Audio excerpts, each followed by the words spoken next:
हाल फिलहाल में पहाड़ पर आने जाने का अगर आप कोई प्लान बना रहे हैं तो पहले ये खबर आप जरूर देख लें, क्योंकि उत्तराखंड में मौसम विभाग की भविष्यवाणी सही साबित हुई है। बिल्कुल, उत्तराखंड में कई जगह झमाझम बारिश है, जिसमें देहरादून, हल्द्वानी, रानीखेत में तेज बारिश और कल से भारी बारिश की संभावना। प्रशासन अलर्ट होकर है।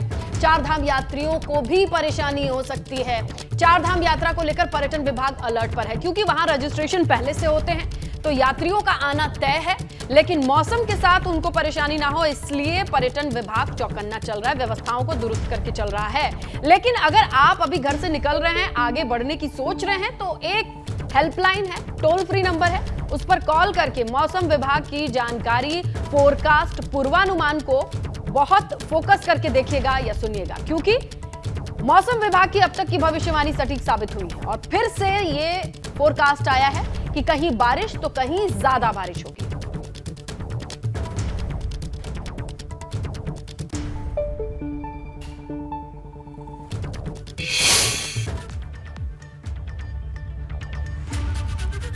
और देखिए, पहाड़ पर मौसम का मिजाज कल रात से ही बदल गया है। 3 तस्वीरें आपको दिखा रहे हैं। कल देहरादून में बारिश हुई और अब सुबह से बाकी कई जगहों पर भी सिलसिला शुरू हो गया है और हल्द्वानी में सुबह से झमाझम बारिश का दौर चल रहा है। रानीखेत के सर्वाधिक ऊंचाई वाले क्षेत्र चौबटिया में रात से ही लगातार झमाझम बरसात का दौर चल रहा है।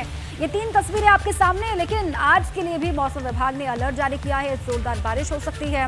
हल्द्वानी, रानीखेत, देहरादून में कल किस तरीके से बारिश हुई है और सुबह से भी ये कहा जा रहा है मौसम बदला हुआ है अलग अलग हिस्सों में, और आज के दिन ऊंचे इलाकों में, पहाड़ी वाले इलाकों में बारिश का अलर्ट मौसम विभाग ने जारी किया है। आम लोगों को परेशानी तो होगी ही, साथ में जो चारधाम यात्रा चल रही है, जो यात्री पहुंच रहे हैं, उनको भी तमाम मुश्किलात का सामना करना पड़ सकता है। और इसीलिए हम बार बार ये कह रहे हैं कि अगर हाल फिलहाल में आपका कोई प्लान है, आप योजना बना रहे हैं चारधाम यात्रा में जाने के लिए, शरीक होने के लिए, तो आपको पहले ये खबर देख लेनी होगी। मौसम से जुड़ी हुई टोल फ्री नंबर पर कांटेक्ट कर सकते हैं और पूरी जानकारी हासिल कर सकते हैं। 3 तस्वीरें आपके टेलीविजन स्क्रीन पर है।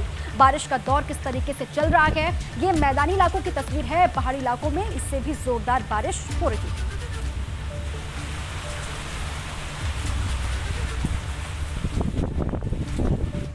तो चलिए, मौसम विभाग का क्या कहना है, कहां के लिए कैसा अलर्ट है, ये देखना और समझना बेहद जरूरी हो जाता है। रुक करते हैं देहरादून का। हमारे सहयोगी रवि कैतुरा के पास डिटेल है, इंफॉर्मेशन है, उन्हीं का रुख करेंगे।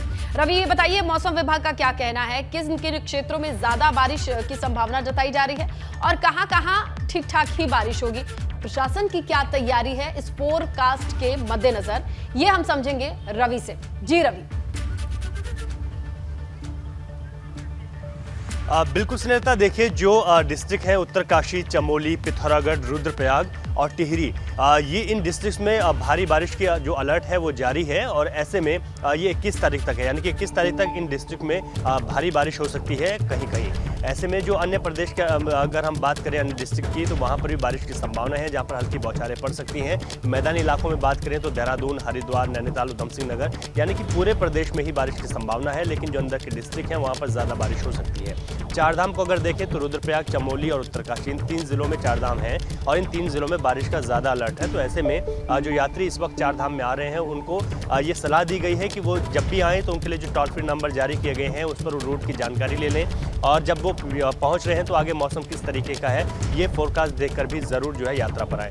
ऐसे में अभी 21 तारीख तक का अलर्ट है, उसके बाद 1 से 2 दिन मौसम साफ रहने की उम्मीद है और उसके बाद 24 तारीख से एक बार फिर से उत्तराखंड में मौसम बदल जाएगा। इस मौसम को हम एक प्री मानसून शावर के तौर पर भी देख सकते हैं कि जैसे अब मानसून शुरू होने वाला है और ऐसे में उससे पहले ये बारिश एक बार फिर से शुरू हो गई है। गर्मी से इस बारिश से जरूर निजात मिली है, लेकिन जिस तरीके से कहीं भारी बारिश का अलर्ट है, ऐसे में चारधाम यात्रा जो मार्ग है और जहां पर जो लैंडस्लाइड वाले जोन है वहां पर दिक्कतें हो सकती हैं। ऐसे में प्रशासन की जहां तक तैयारियों की बात है तो चाहे आपदा प्रबंधन तंत्र हो या फिर PWD हो, सिंचाई विभाग हो, विद्युत हो, इन तमाम जो विभाग हैं वो पूरी तरीके से अलर्ट पर रखे गए हैं। ऐसे में जहाँ टोल फ्री नंबर जारी करके पूरी निगरानी रखी जा रही है, वहीं अगर सड़कें टूटने, लैंडस्लाइड जैसी स्थिति पैदा होती हैं तो उनको क्विक रिस्पॉन्स पर सही कराया जा सके, ताकि क्योंकि इस वक्त जो यात्रा है वो पीक पर है और लगा जो यात्री हैं उनकी संख्या ज़्यादा है, तो ऐसे में जाम जैसी स्थितियाँ ना हो, यात्रियों को ज़्यादा परेशानियाँ ना हो, तो जो भी सड़कें टूटती हैं तो वहाँ पर उनको जल्दी से जल्द खोल दिया जाए। इस तरीके की पूरी व्यवस्थाएं की गई हैं, निर्देश दिए गए हैं सरकार के द्वारा। तो अभी कल तक का अलर्ट है जो मौसम विभाग ने पूर्वानुमान अपना जारी किया है। और जरा बताइए कि देहरादून की बारिश से हम अनुमान लगा सकते हैं कि किस तरीके से पहाड़ों पर बारिश अगर और तेजी से होती है तो क्या कुदरत का नजारा तो सुंदर होता है, इसमें कोई डाउट नहीं है, लेकिन प्रशासन के लिए ये चुनौती भी तो है कि व्यवस्थाएं दुरुस्त हो। बिल्कुल सुनीलता, अगर मैं देहरादून की बात करूं तो कल रात से पूरी झमाझम बारिश हुई। हालांकि अभी बारिश नहीं है, क्योंकि अगर अभी बारिश होती तो हम वो तस्वीरें भी अपने दर्शकों को दिखाते, लेकिन अभी देहरादून में बहुत चटक धूप खिली हुई है, क्योंकि जो भारी बारिश के ज़िले हैं वो उत्तरकाशी, रुद्रप्रयाग, चमोली, टिहरी, पिथौरागढ़ हैं, जहाँ पर ऊंचाई वाले इलाकों में ज़्यादा बारिश हो सकती है। लेकिन देहरादून में इस वक्त मौसम बहुत सुहावना बना हुआ है।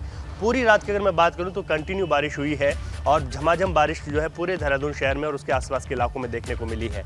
अभी हालांकि अच्छी धूप खिली हुई है, लेकिन जिस तरीके का अलर्ट है और शाम के वक्त में हम देख रहे हैं कि मौसम बदल जा रहा है। यहाँ तक कि हेमकुंड साहिब की बात करें तो वहाँ पर अच्छी बर्फबारी शाम के वक्त में हो रही है। तो ऐसे में जो मौसम है वो सुहावना है, जो गर्मी है उससे राहत मिली है, क्योंकि इस बार गर्मी ने भी पिछले कई सालों के रिकॉर्ड तोड़े थे। जून के शुरुआत से ही बारिश नहीं हुई, लेकिन अब जिस तरीके से 15 तारीख के बाद जून में ये मौसम बदला, उसके बाद अब ये उम्मीद है कि मानसून आएगा और मानसून में बहुत अच्छी बारिश भी उत्तराखंड में देखने को मिलेगी। लेकिन जब बारिश आती है मानसून के लिहाज से उत्तराखंड बेहद संवेदनशील है। ऐसे में ही तमाम लोगों को अलर्ट रात को झमाझम बारिश, और ये कहते हैं रवि कि बारिश के बाद की सुबह बहुत शानदार होती है और ये तस्वीरें भी बहुत खास हैं। धूप खिली है, लेकिन शाम होते होते फिर से मौसम बदलता है और बारिश हो जाती है। ये उत्तराखंड का हाल है। शुक्रिया आपका रवि पूरी जानकारी के लिए। बिल्कुल, आगे बढ़ेंगे, बात करेंगे कि केदारनाथ धाम जाने की अगर आप सोच रहे हैं तो यात्रा को सरल बनाने के लिए हेली सेवा का इस्तेमाल भी करने की अगर आप मन बना रहे हैं या सोच रहे हैं, उससे पहले ये रिपोर्ट जरूर देखिएगा। बिल्कुल, क्योंकि हेली सेवा के नाम पर ठगी का व्यापार करने वाला गिरोह बेहद एक्टिव है, जो फर्जी वेबसाइट के जरिए भक्तों को शिकार बना रहे हैं। देखिए रिपोर्ट।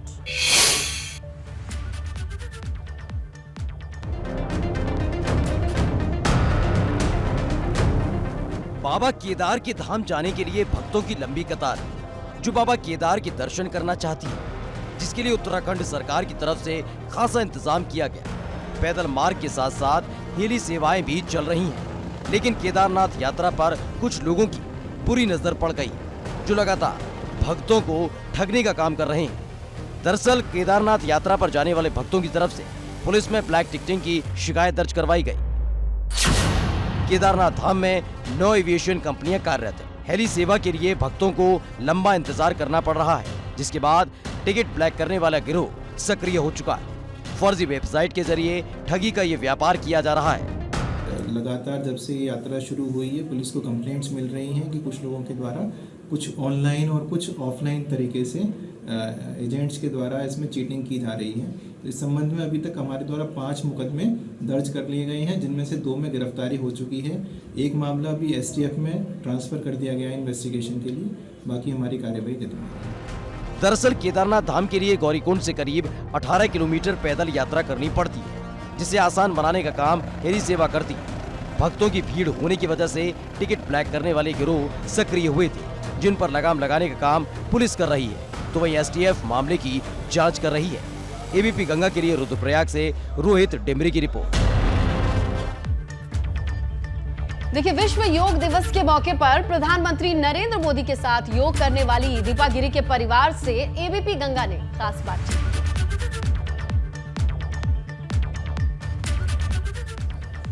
ये परिवार नैनीताल के बाहरी कृष्णापुर क्षेत्र में किशन गिरी का परिवार है और एक किराए के मकान में ये पूरा ही परिवार रहता है। किशन की 3 बेटियों में दीपा सबसे छोटी है, जो 11 साल की है। परिवार वर्षों पहले अल्मोड़ा जिले में रानीखेत के बगुना गांव से नैनीताल रहने के लिए आ गया था और नैनीताल में किशन ने पहले एक दुकान में काम किया, उसके बाद अब पूरा परिवार यहीं पर रहता है। ये भी हमारे लिए बहुत बड़ी बात है कि वो नेशनल तक पहुंच गई है। हमें इतना विश्वास नहीं था कि वो नेशनल तक पहुंचेगी। मैंने सोचा था कि शायद वो कर नहीं पाएगी, लेकिन फिर भी उसकी जो ये एबिलिटी है वो देख के मुझे बहुत खुशी हुई। हाँ, मैं भी करना चाहूँगी, बट मेरी बॉडी फ्लेक्सिबल नहीं है इतनी, पर मैं थोड़ी बहुत उसके साथ प्रैक्टिस करती हूँ। सुबह जब से हमें पता चला कि वो नेशनल के लिए सेलेक्ट हुई है, तो मैं उसे स्टेप्स करके बताती थी कि ऐसा कर, उसके बाद फिर वो पूरा अच्छे से करती थी मेरे। और आज पूर्व सैनिकों से बात करेंगे सीएम पुष्कर सिंह धामी। खबर आ रही है सुबह 10:30 बजे कैंप कार्यालय में ये संवाद करेंगे। अग्निपथ योजना को लेकर मंथन भी करेंगे सीएम पुष्कर सिंह धामी। संवाद कार्यक्रम में वरिष्ठ अधिकारी भी मौजूद रहेंगे। ये खबर आ रही है योजना से उत्तराखंड के युवाओं को क्या फायदे होंगे, इस पर चर्चा होगी। और सीएम कैंप कार्यालय स्थित मुख्य सेवक सदन में पूर्व सैनिकों के साथ संवाद करने वाले हैं और इस संवाद कार्यक्रम में मुख्यमंत्री राज्य के पूर्व सैनिकों के साथ अग्निपथ योजना से युवाओं को लाभान्वित किए जाने पर विचार विमर्श करेंगे। कार्यक्रम में शासन प्रशासन के सीनियर अधिकारी और जिलाधिकारी भी वर्चुअल माध्यम से जुड़ेंगे, उनसे भी चर्चा होगी और बातचीत होगी किस तरीके से युवाओं को उत्तराखंड के फायदा इस योजना से मिल सकता है और कौन लोग हैं जो युवाओं को भ्रमित कर रहे हैं, इस पर भी बात रखी जाएगी। आगे बढ़ेंगे। खटीमा से खबर है जहां खटीमा पुलिस को बड़ी सफलता हाथ लगी है। पुलिस ने पॉक्सो एक्ट के इनामी बदमाश को करण भारती को भीमताल से गिरफ्तार कर लिया है। अब तक एसटीएफ 13 इनामी बदमाशों को गिरफ्तार कर चुकी है। गिरफ्तार पकड़े गए इनामी बदमाश करण भारती को खटीमा पुलिस ने न्यायालय में पेश किया और उसे जेल भेज दिया गया है।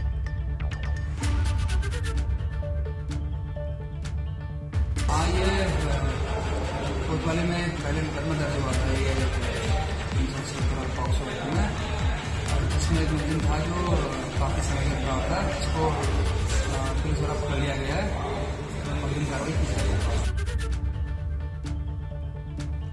मुजफ्फरनगर की बोर्ड मीटिंग का एक वीडियो वायरल हुआ है जिसके बाद से हड़कंप मच गया, जिसमें वंदे मातरम गीत गाया जा रहा है तो वहीं मुस्लिम महिला सभासद वंदे मातरम के दौरान बैठी नजर आ रही है। इसके बाद सवाल उठने लगा है कि आखिर वंदे मातरम से किसी को भला क्या दिक्कत हो सकती है।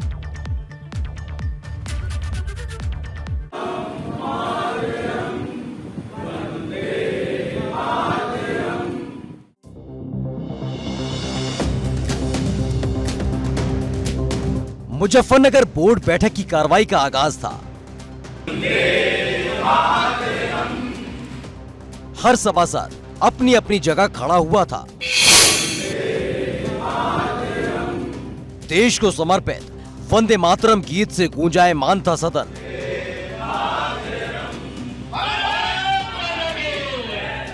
मंच पर मौजूद थे केंद्रीय राज्य मंत्री संजीव बालियान, यूपी सरकार में मंत्री कपिल देव अग्रवाल और नगर पालिका चेयरमैन अंजू अग्रवाल।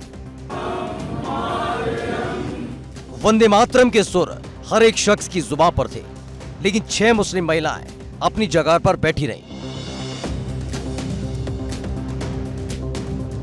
मुजफ्फरनगर की नगर पालिका की बोर्ड बैठक के दौरान का ये वीडियो जैसे ही सामने आया, हंगामा हो गया, जिसमें मुस्लिम महिला सभासद वंदे मातरम गीत पर बैठी रहीं। जब नगर पालिका अध्यक्ष थे तभी उन्होंने परंपरा शुरू की कि नगर पालिका बोर्ड की बैठक वंदे मातरम के गीत के साथ शुरू हो। तो आज भी उसी परंपरा के अनुरूप वर्तमान चेयरमैन की अध्यक्षता में वंदे मातरम शुरू हुआ, तो कुछ मुस्लिम महिलाएं वो नहीं उठी, तो मुझको लगता है ये वंदे मातरम का अपमान है। इस वीडियो में मुस्लिम महिला सभासद के साथ साथ एक मुस्लिम सभासद भी नजर आ रहे हैं, जो वंदे मातरम गीत पर खड़े होकर गीत गाते नजर आ रहे हैं, जिनका धन्यवाद दिया गया और उन्हें एक मिसाल बताया गया। जबकि मुस्लिम सभासद उसमें खड़े रहे, उनका धन्यवाद करता हूँ, उनका स्वागत करता हूँ। पर जो लोग इतनी छोटी मानसिकता के हैं, किसी भी रूप में, चाहे यहाँ हो या कहीं और, वंदे मातरम हम सबकी एक राष्ट्रीय गीत है और उसको सबका सम्मान करना चाहिए, सब कुछ का आदर करना चाहिए। खड़े होने में किसे किया जाता है। विकास के मुद्दों पर बुलाई गई बोर्ड की बैठक के दौरान का ये वीडियो कई सवाल खड़े कर गया है, जो जमकर वायरल भी हो रहा है कि आखिर मुल्क की शान में गुनगुनाई गई गीत से दिक्कत है तो किस बात की। एबीपी गंगा के लिए मुजफ्फरनगर से अभिषेक बेनीवाल की रिपोर्ट।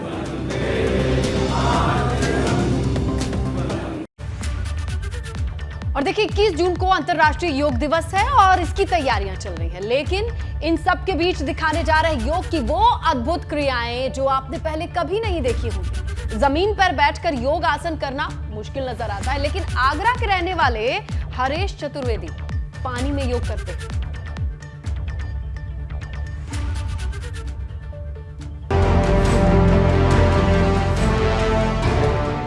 21 21 जून को अंतर्राष्ट्रीय योग दिवस के लिए देश से लेकर विदेश तक तैयारियां चल रही हैं, लेकिन इन सब के बीच आगरा में एक अनोखा योग आसन देखने को मिल रहा है।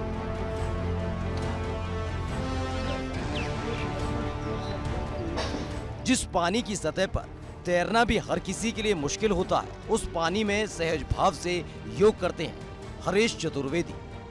ये हरेश जी पद्मासन कर रहे हैं। पद्मासन कहा जाए योगों का सबसे जो योग क्रिया का सबसे महत्वपूर्ण आसन होता है, और आप देख सकते हैं कि जल में किस तरीके से अब हरेश जी देवताओं को नमन करेंगे।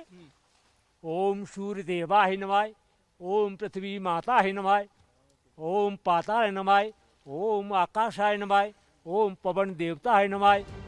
हरेश चतुर्वेदी यूं तो पेशे से वकील हैं, लेकिन योग में उनको महारत हासिल है, जो पिछले 3 दशक से पानी पर योग कर रहे हैं और 50 से ज्यादा जल योग क्रियाएं कर सकते हैं। ये नासा स्प्रासन। क्या नाम बताया आपने? नासा स्प्रासन। नासा स्प्राशन। माथे तक लगाएंगे पैरों को पहले, फिर इसको ठोड़ी तक लाएंगे। देखिए नासा स्प्रासन कर रहे हैं, इन्होंने पैरों को मोड़ लिया है और पैरों को अब ये अपने जो चिन्ह है, थोड़ी बोलते हैं, वहां तक उन्होंने टच किया है। और ये अब देखिए, अब ये इसको अपनी जो चेस्ट है, जो इंसानी छाती होती है, उसको वहां टच कर रहे हैं। हरेश चतुर्वेदी इस बात का दावा करते हैं कि योग इंसान को स्वस्थ बनाता है, लेकिन अगर 15 दिन तक लगातार जल योग किया जाए तो वो साल भर की एनर्जी देता है। मैं ये चाहता हूँ हमारे देश का युवा स्वस्थ रहे, सुस्ती फुर्ती रहे उसके अंदर, और वो अपनी मदद करने के अलावा और लोगों की मदद करे, यही हमारी कामना है। बुजुर्ग लोगों की सेवा करता रहे। देश से लेकर विदेश तक अलग अलग तरह की योग क्रियाएं देखी होंगी, लेकिन यकीनन हरेश चतुर्वेदी की ये जल योग क्रिया सबसे अलग, सबसे अनूठी है, जो उनको योग गुरु का दर्जा देती है। एबीपी गंगा के लिए आगरा से नितिन उपाध्याय की रिपोर्ट।